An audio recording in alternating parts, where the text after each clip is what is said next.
عرصہ ہوا طیبہ کی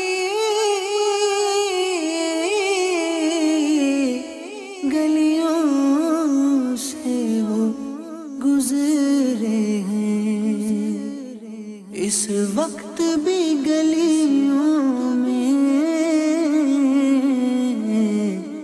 خوشبو ہے پسینے کی۔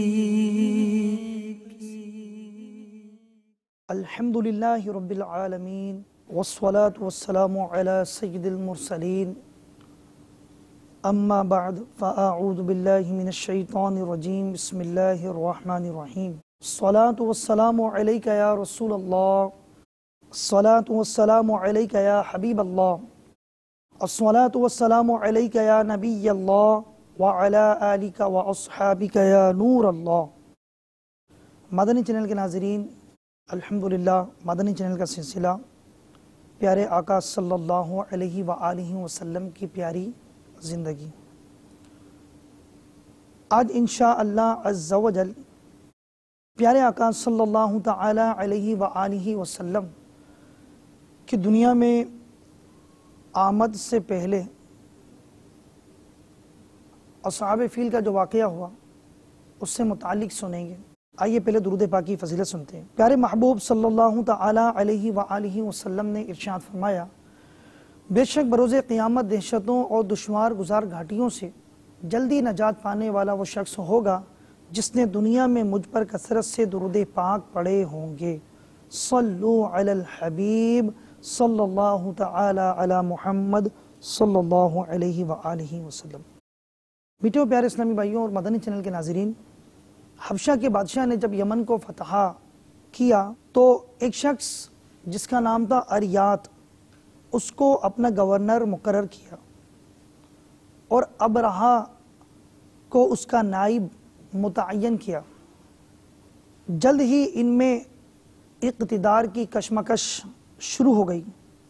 اریات یمن کا گورنر اور ابرہہ اس کا نائب، ان کے آپس کے معاملات بگڑنا شروع ہو گئے۔ چنانچہ دونوں میں جنگ کا معاملہ شروع ہوا۔ ابرہہ نے تجویز پیش کی، اریات بجائے اس کے کہ ہم آپس میں اپنی فوجوں کو لڑائیں، خون ریزی ہو، لوگ موت کے گھاٹ اتارے جائیں، بہتر یہ نہیں ہے کہ ہم آپس میں خود، تم بھی تنہا میں بھی تنہا، آپس میں زور آزمائی کریں، ہمیں سے جو غالب آ جائے ساری فوج اس کے پرچم کے نیچے جمع ہو جائے۔ یمن کا جو گورنر تھا اس نے اس تجویز کو پسند کیا۔ دونوں اسلحہ سے آراستہ ہو کر میدان میں آئے اور باہمی جنگ شروع ہو گئی، جس میں گورنر اریات مارا گیا اور ابرہہ برسر اقتدار ہو گیا، وہ گورنر بن گیا۔ اور پھر اس نے شاہ حبشہ کو خوش کرنے کے لیے کہ میں اپنے بادشاہ کو خوش کروں۔ پیارے اسلامی بھائیوں، یہاں بتاتا چلوں کہ یہ حبشہ کا جو یہ بادشاہ تھا، یہ اس حبشہ کے بادشاہ کا دادا ہے کہ جو شاہ حبشہ نبی پاک صلی اللہ تعالی علیہ وآلہ وسلم پر ایمان لائے، کہ جن کا نام تھا اصحمہ۔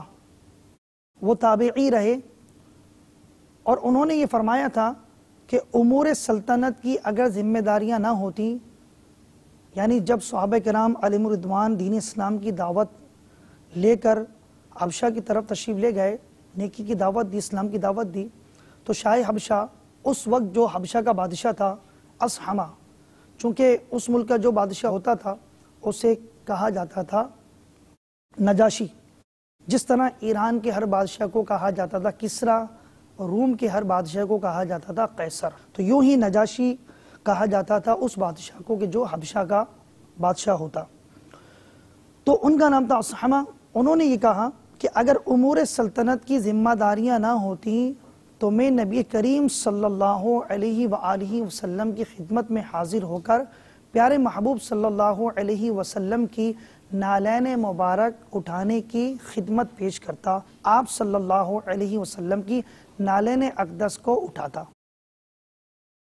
تو ان کا یہ دادا تھا کہ جس نے یمن کا گورنر اریات کو بنایا اور پھر اریات مارا گیا اور برسر اقتدار ہوا ابرہہ، اور اس نے اپنے بادشاہ کو خوش کرنے کے لیے ایک عظیم الشان انتہائی خوبصورت گرجا تعمیر کیا یمن میں، اور یمن کا شہر صنعاء میں، اور بادشاہ کو خط لکھا کہ میں چاہتا ہوں کہ جو لوگ مکہ مکرمہ حج کے لیے جاتے ہیں ان کو یہاں حج کرنے کی دعوت دوں، اور اگر وہ اس دعوت کو قبول نہ کریں تو میں کعبہ کو معاذ اللہ پیوند خاک کر دوں، کعبے کو ڈھا دوں۔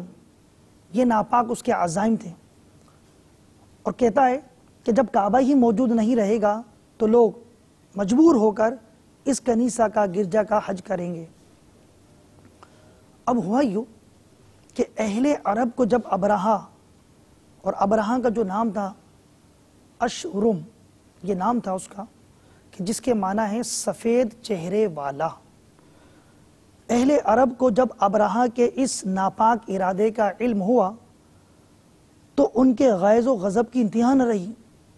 چنانچہ بنی کنانہ کا ایک فرد اپنی ناراضی کے اظہار کے لیے کنیسہ میں گیا، گرجا میں گیا، اور موقع پا کر وہاں پر گندگی کا ڈھیر کر دیا، گندگی کر دی، اسے گندا کر دیا۔ جب اس واقعے کی اطلاع ابرہہ کو ملی تو اس کے سینے میں آتش انتقام بھڑک اٹھی، اور بڑے جوش و خروش سے اس نے مکہ معظمہ زادہ اللہ شرفا و تعظیمہ پر حملہ کرنے کی تیاری شروع کر دی۔ اب ہوا یہ کہ یمن والوں کو، اہل یمن کو کعبہ شریف سے بڑی محبت تھی، دل سے عزت و تکریم کرتے۔ انہوں نے جب یہ بات سنی تو ابرہہ کے ساتھ جنگ کرنے کا عزم مصمم کر لیا۔ یمن کے ایک سردار ذو نفر نے اپنی قوم کو ابرہہ کے ساتھ جنگ کرنے کی دعوت دی تاکہ بیت اللہ شریف کو اس کی ناپاک کوششوں سے بچایا جا سکے۔ فریقین میں زبردست جنگ ہوئی، لیکن ہوا یوں، ذو نفر اور اس کے ساتھیوں کو شکست ہوئی اور انہیں قیدی بنا کر ابرہہ کے سامنے پیش کیا گیا۔ اس نے ان کو قتل کرنے کا ارادہ کیا۔ ذو نفر نے کہا، اے بادشاہ تو مجھے قتل نہ کر، بلکہ میری زندگی تیرے لیے میرے قتل سے زیادہ فائدہ مند ثابت ہو سکتی ہے۔ ابرہہ نے اسے چھوڑ دیا، لیکن قید میں رکھا۔ بنی خثعم کے علاقے میں جب پہنچا ابرہہ تو نفیل بن حبیب خثعمی نے قبائل عرب کو ساتھ ملا کر اس کے ساتھ جنگ کی، لیکن اب کی مرتبہ بھی ابرہہ غالب آیا اور نفیل کو بھی قیدی بنا کر اس کے سامنے پیش کیا گیا۔ تو نفیل نے کہا، اے ابرہہ مجھے قتل نہ کر، سرزمین عرب میں میں تمہارے لیے رہنما کا کام کروں گا، تمہیں راستے بتاؤں گا، میں تمہارا گائیڈ بنوں گا۔ ابرہہ نے اسے معاف کر دیا۔ جب ابرہہ نے مکہ مکرمہ کی طرف پیش قدمی شروع کی تو نفیل بطور رہنما اس کے ہمراہ تھا۔ جب ابرہہ کا گزر طائف سے ہوا تو ایک اور شخص اپنے قبیلے کے چند آدمیوں کو ہمراہ لے کر اس کی پیشوائی کے لیے نکلا اور اسے کہا، اے بادشاہ ہم تیرے غلام ہیں، ہم تیرے ہر حکم کی اطاعت کرنے والے ہیں۔ اب طائف والوں نے ابرہہ کے ساتھ ایک شخص جس کا نام تھا ابو رغال، اس کو ساتھ بھیج دیا تاکہ وہ ابرہہ کو مکے جانے کا راستہ بتائے۔ یعنی یوں سمجھ لے، ظلم اور زیادتی اور ناپاک ارادے جو ابرہہ کے تھے اس پر گویا کہ ان لوگوں نے ابرہہ کی مدد کی اور اس شخص کو بھیجا۔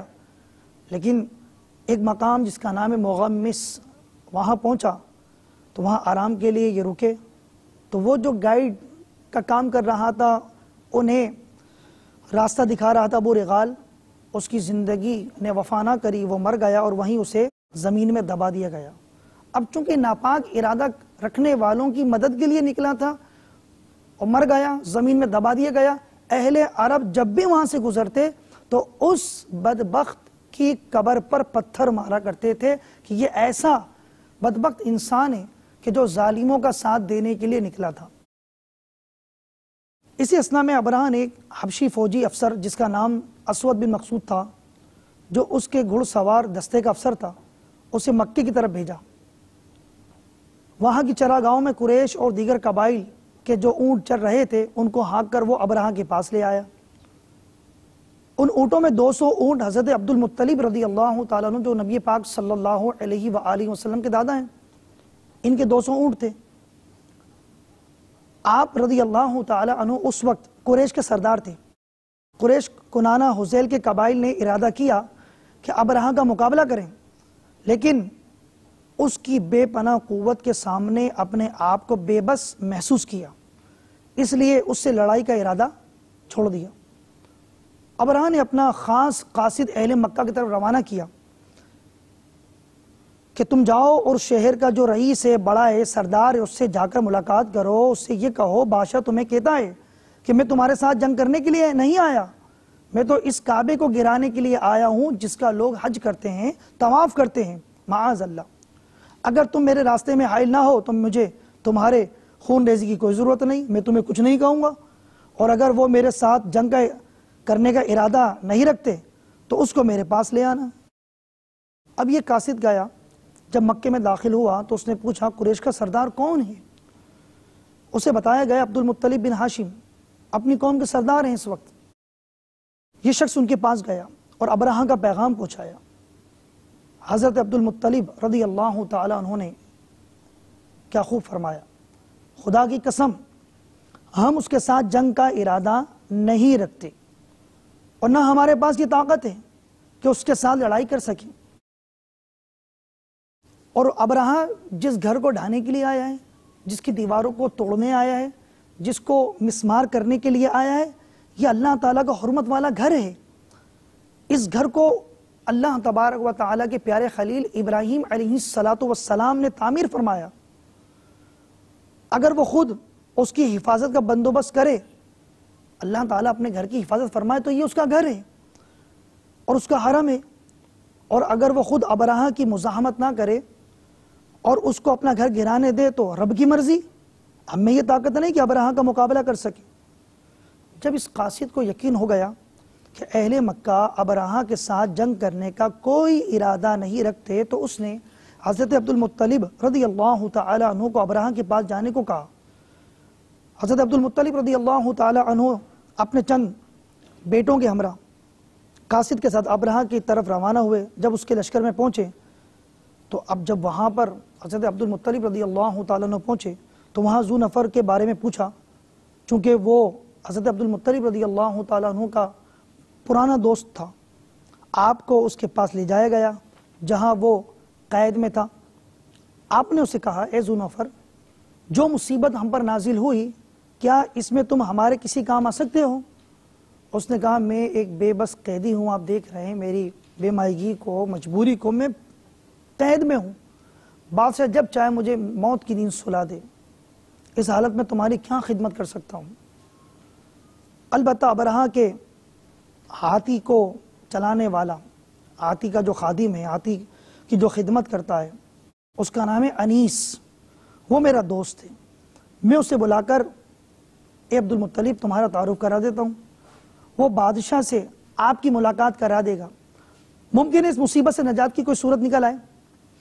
چنانچہ ذو نفر نے انیس کو بلایا اور اسے عبد المطلب رضی اللہ تعالیٰ عنہ کا تعارف کرایا کہ یہ قریش کے سردار ہیں، مکے کے تجارتی کارواں کے سربراہ ہیں، ان کی سخاوت کی کیفیت ہے کہ ان کا دسترخوان ہر وقت بچھا رہتا ہے، انسان تو انسان، پہاڑوں کی چوٹیوں پر بسیرا کرنے والے درندوں کو بھی یہ خوراک عطا فرماتے ہیں، ان کے دسترخوان سے درندے بھی پیٹ بھرتے ہیں۔ بادشاہ کے ملازمین، اے انیس، بادشاہ کے ملازمین ان کے 200 اونٹ ہانک کر لے آئے ہیں، تم ان کی جو مدد کر سکتے ہو ضرور کرو۔ اس نے وعدہ کیا۔ اب وہ جو تھا، ہاتھی کا جو خادم تھا، خدمتگار تھا، وہ ابرہہ کے پاس گیا اور عبد المطلب رضی اللہ تعالیٰ عنہ کا تعارف کرایا اور ان کو ملاقات کی اجازت لے دی۔ حضرت عبد المطلب رضی اللہ تعالیٰ عنہ صاحب حسن و جمال تھے، چہرے سے وجاہت و شرافت کے آثار نمایاں تھے۔ ابرہہ نے جب آپ رضی اللہ تعالیٰ عنہ کو دیکھا، آپ کی بڑی تعظیم کی، بڑے آداب بجا لایا اور یہ پسند نہ کیا کہ خود تخت کے اوپر بیٹھے، اور انہیں نیچے بٹھائے۔ اچھا، اب چونکہ درباری نظام کے اعتبار سے یہ بھی مناسب نہ سمجھا کہ ان کو اپنے تخت پر بٹھائے، کہیں لشکر کے لوگ اس کا برا منائیں۔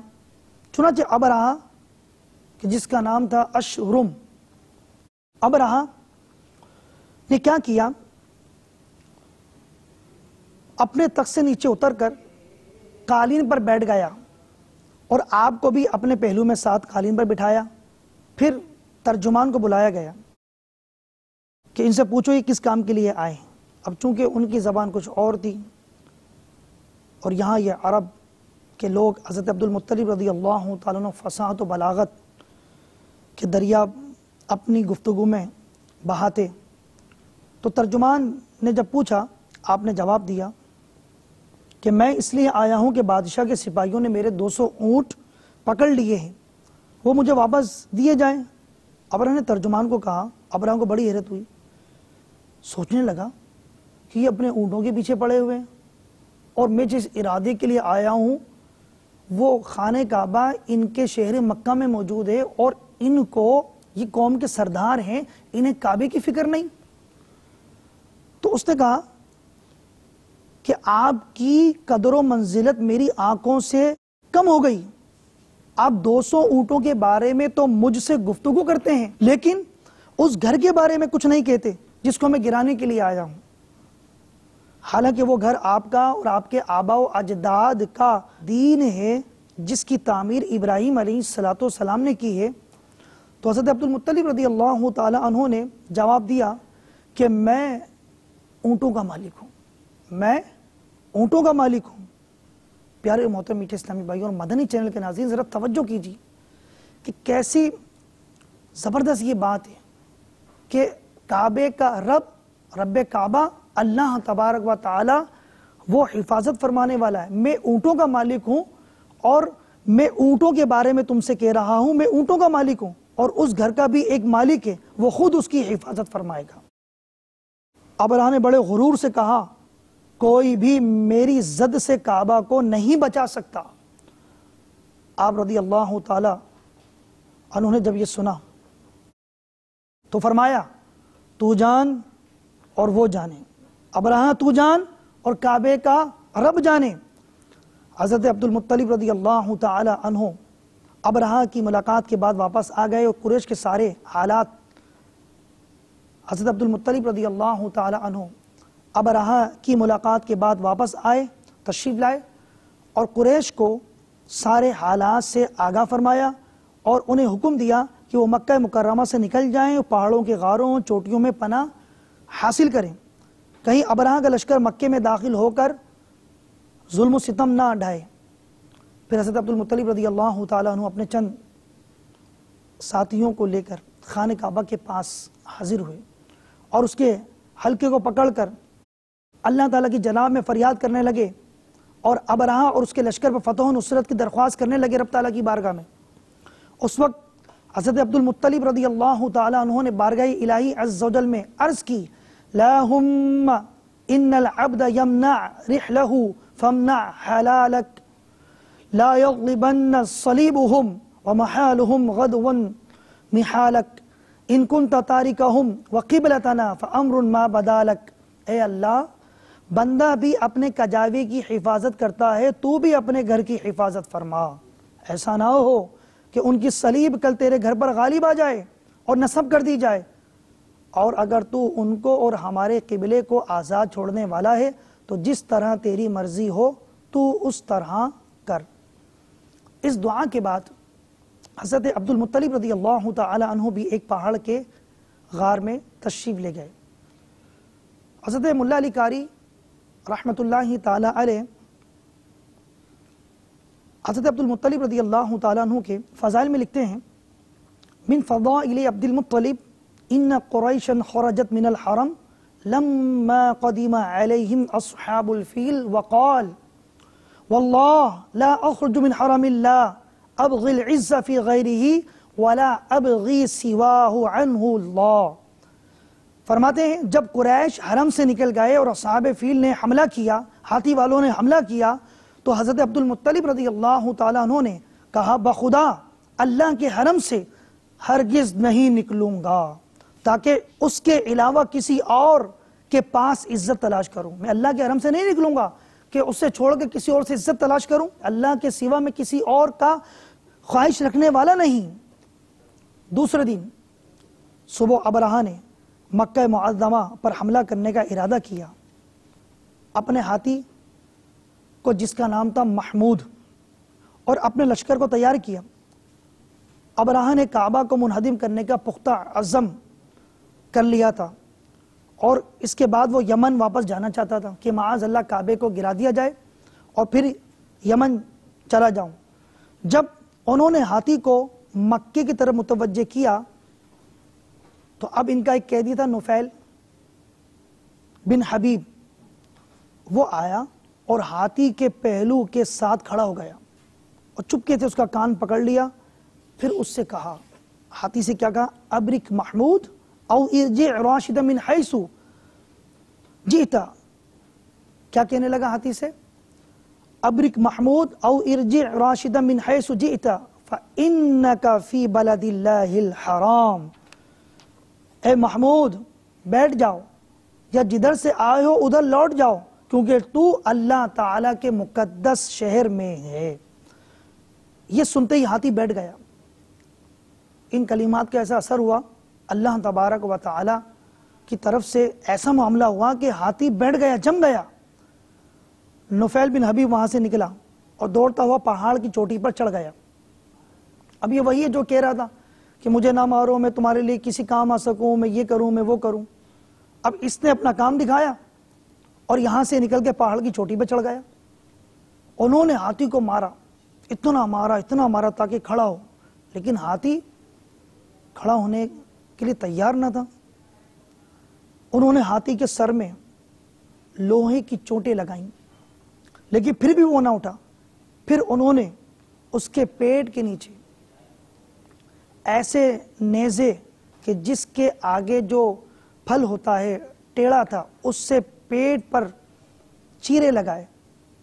وہ لہو لہان ہو گیا لیکن پھر بھی اٹھنے کا نام نہ لیا. کیوں میرے محترم میٹھے اسلامی بھائیوں، مدنی چینل کے ناظرین، یہ جانور بے زبان مخلوق کہ اس کے کان میں جب یہ کلمات کہے گئے تو اللہ تبارک و تعالی کی طرف سے ایسا معاملہ ہوا کہ اس نے وہ کام کر دکھلایا کہ جو ذی عقل لوگوں سے بھی اس طرح کے واقعات نہیں ہوتے. پھر کیا تھا؟ ان لوگوں نے ہاتھی کا رخ یمن کی طرف کیا تو وہ چلنے لگتا، ملک شام کی طرف اس کا رخ کرتے بھاگنے لگتا، مشرق کی طرف رخ کرتے بھاگنے لگتا. لیکن جب اس جگہ سے مکہ مکرمہ کی طرف رخ کرتے تو بیٹھ جاتا.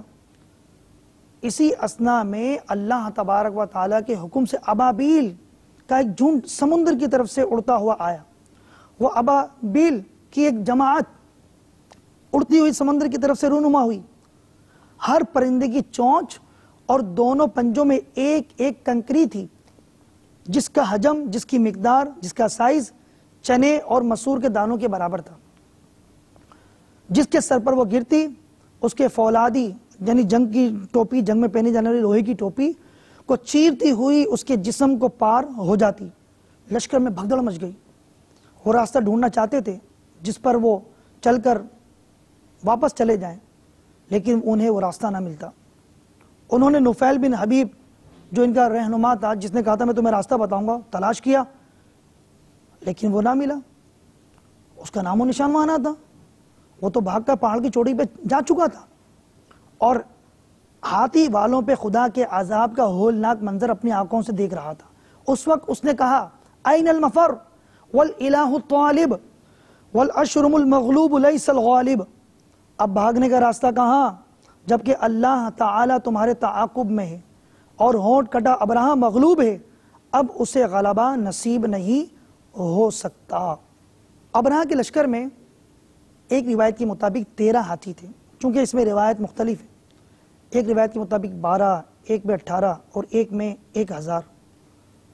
بہرحال ابرہہ کے لشکر میں جتنے بھی ہاتھی تھے سوائے وہ ہاتھی جس کا نام محمود رکھا گیا تھا، وہ محمود ہاتھی کے سوا سارے کے سارے ہاتھی ہلاک اور تباہ ہو گئے،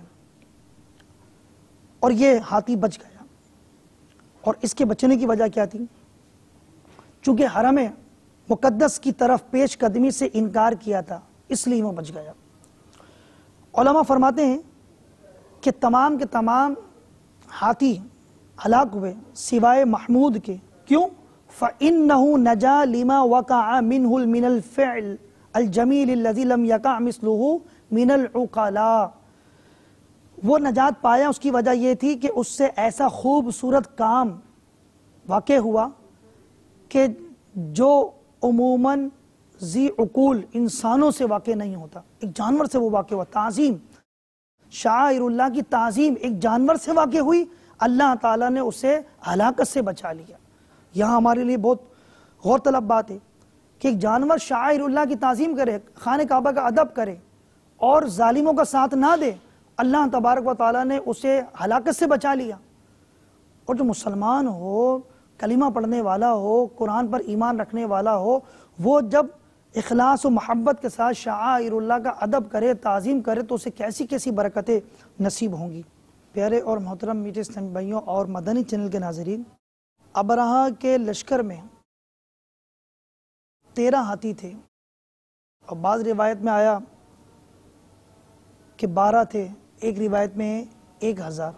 بہرحال جتنے بھی ہاتھی تھے سارے کے سارے ہلاک ہو گئے سوائے محمود ہاتھی کے، تو اس کا نام انہوں نے محمود رکھا تھا۔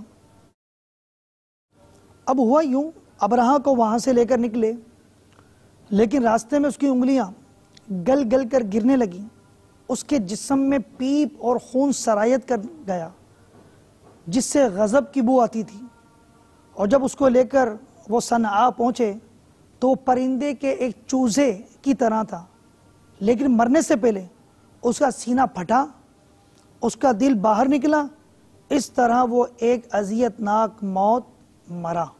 الامان والحفیظ۔ میٹھے اسلامی بھائیوں، مدنی چینل کے ناظرین، یہ واقعہ یکم محرم الحرام کو پیش آیا، اور اصحاب فیل کی تباہی کا واقعہ حضرت عبد المطلب رضی اللہ تعالی عنہ کے زمانے میں روپذیر ہوا، اور یہی وہ مبارک سال ہے جس میں پیارے محبوب صلی اللہ تعالی علیہ وآلہ وسلم کی ولادت باسعادت ہوئی اور انسانیت کو سکھ کا سانس ملا۔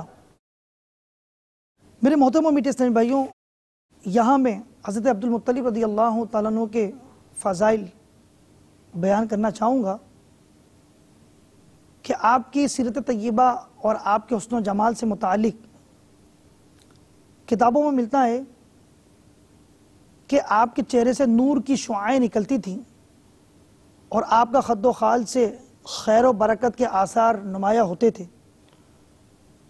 حضرت عبد المطلب رضی اللہ تعالی عنہ اپنی اولاد کو سرکشی اور ظلم سے منع کرتے تھے، مکارم اخلاق کو اپنانے کی انہیں ترغیب دیتے اور گھٹیا کاموں سے انہیں روکتے تھے۔ وَكَانَ مُجَابَ الدَّعْوَةِ، حضرت عبد المطلب رضی اللہ تعالیٰ عنہ مستجاب الدعوات تھے، آپ کی دعائیں قبول ہوتی تھیں۔ وَقَدْ حَرَّمَ الْخَمْرَ عَلَى نَفْسِهِ، آپ نے اپنے اوپر شراب کو حرام کر رکھا تھا۔ وَهُوَ أَوَّلُ مَنْ تَعَبَّدَ بِحِرَاءَ وَكَانَ إِذَا رَآَ هِلَالَ رَمَضَانَ صَعِدَ إِلَى حِرَاءَ، اور آپ ہی وہ پہلے شخص ہیں جو غار حرا میں جا کر مصروف عبادت ہوا کرتے تھے۔ جب ماہ رمضان کا چاند نظر آتا تو غار حرا میں تشریف لے جاتے۔ یطعم المساکین، مسکینوں کو کھانا کھلاتے۔ ویرفع من مائدتہ للطیر والوحوش فی رؤوس الجبال، آپ کے دسترخوان سے پرندوں اور وحشی درندوں کے لیے بھی خوراک مہیا کی جاتی تھی۔ وکان یفوح منہ رائحۃ المسک الاذفر، آپ کے جسم اطہر سے خالص کستوری کی خوشبو آتی تھی۔ وَكَانَتْ قُرَيْشْ إِذَا أَصَابَهَا قَحْطٌ يَسْتَسْقُونَ بِهِ فَيُسْقِيهِمُ اللَّهُ غَيْثًا عَظِيمًا، قریش کو جب قحط کی مصیبت گھیر لیتی تو وہ آپ کے وسیلے سے بارش طلب کرتے اور اللہ تعالیٰ ان کی برکت سے قریش کو موسلا دھار بارش عطا فرماتا۔ پیارے اور محترم اسلامی بھائی اور مدنی چینل کے ناظرین، یہ نبی پاک صلی اللہ تعالی علیہ وآلہ وسلم کی دنیا میں آمد سے پہلے برکتیں ظاہر ہوئیں۔ علامہ ساوی رحمۃ اللہ تعالی علیہ سورہ فیل کی تفسیر میں لکھتے ہیں وَذَلِكَ بِبَرَكَةِ النُّورِ الْمُحَمَّدِيِّ صلی اللہ علیہ وآلہ وسلم، اور یہ اصحاب فیل کا ہلاک ہونا، اللہ تبارک و تعالی نے ابابیل کو بھیجا اور یہ ان کے ناپاک عزائم کو خاک میں ملا دیا گیا، اور حضرت عبد المطلب رضی اللہ تعالیٰ عنہ کی مانگی ہوئی دعا قبول ہوئی، یہ سب کچھ علامہ ساوی رحمۃ اللہ تعالی علیہ فرماتے ہیں نور محمدی صلی اللہ علیہ وآلہ وسلم کی برکتیں ہیں۔ علامہ ساوی رحمۃ اللہ تعالی علیہ یہاں فرماتے ہیں کہ اگر کوئی یہ یوں کہے کہ پیارے محبوب صلی اللہ علیہ وآلہ وسلم کے نور پاک کی برکت جو حضرت عبد المطلب رضی اللہ تعالیٰ عنہ سے ظاہر ہوئی، تو چونکہ نبی کریم صلی اللہ علیہ وآلہ وسلم کی ولادت اصحاب فیل کے ہلاکت کے بعد، ایک روایت کے مطابق 50 دن کے بعد اور ایک روایت کے مطابق 55 دن کے بعد آپ صلی اللہ علیہ وآلہ وسلم کی ولادت ہوئی، تو اب یہ کہنے والا اگر یہ یوں کہے کہ نور محمدی تو حضرت عبد المطلب رضی اللہ تعالیٰ عنہ بلکہ حضرت عبداللہ نبی کریم علیہ السلام کے والد بزرگوار حضرت عبداللہ رضی اللہ تعالیٰ عنہ سے منتقل ہو چکا تھا حضرت آمینہ رضی اللہ تعالیٰ عنہ کے بطن اطہر میں، تو اب یہ نور محمدی صلی اللہ علیہ وسلم کے آثار و برکتیں کیسے عبد المطلب رضی اللہ تعالیٰ عنہ سے ظاہر ہوئیں؟ علامہ ساوی رحمۃ اللہ تعالی علیہ ارشاد فرماتے ہیں کہ یہ بات درست ہے کہ نور محمدی صلی اللہ علیہ وسلم حضرت عبد المطلب جو کہ حضور علیہ السلام کے دادا ہیں ان سے اور آپ کے والد حضرت عبداللہ رضی اللہ تعالیٰ سے منتقل ہو چکا آپ کی والدہ کی طرف، لیکن اسے یوں سمجھ لیں کہ مشک جس برتن میں ہوتی ہے جب اس برتن سے نکال لی جائے تو نکلنے کے بعد بھی اس برتن سے مشک کی خوشبو آتی ہے، تو بس نور محمدی اگرچہ حضرت عبد المطلب اور حضرت عبداللہ رضی اللہ تعالیٰ عنہ سے منتقل ہو چکا تھا، لیکن چونکہ ان کے مبارک جسموں کو یہ سعادت ملی کہ نور محمدی صلی اللہ علیہ وآلہ وسلم ان میں رہا، تو ان کے فیوز و برکات اس طرح ظاہر ہوئے اور اللہ تبارک و تعالی نے یہ ان کی دعاؤں کو قبول فرما کر کعبے کو عظمت عطا فرمائی، اور یہ سب کچھ نبی کریم صلی اللہ علیہ وآلہ وسلم کے نور پاک کی برکتیں ظاہر ہوئیں آپ کی ولادت پاک سے پہلے۔ میٹھے اسلامی بھائیوں، دنیا حضور علیہ السلام کا صدقہ کھا رہی ہے، آپ کی ولادت سے پہلے بھی اور آج تک بھی۔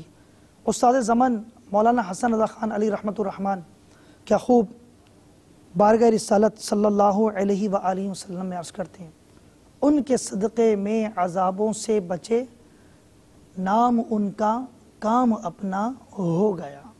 اللہ تبارک و تعالی ہمیں خوب پیارے محبوب صلی اللہ علیہ وآلہ وسلم کی برکتیں، آپ کی سچی محبت نصیب فرمائے، آمین بجاہ النبی الامین صلی اللہ تعالی علیہ وآلہ وسلم۔ عرصہ ہوا طیبہ کی گلیوں سے وہ گزرے ہیں، اس وقت بھی گلیوں میں خوشبو ہے پسینے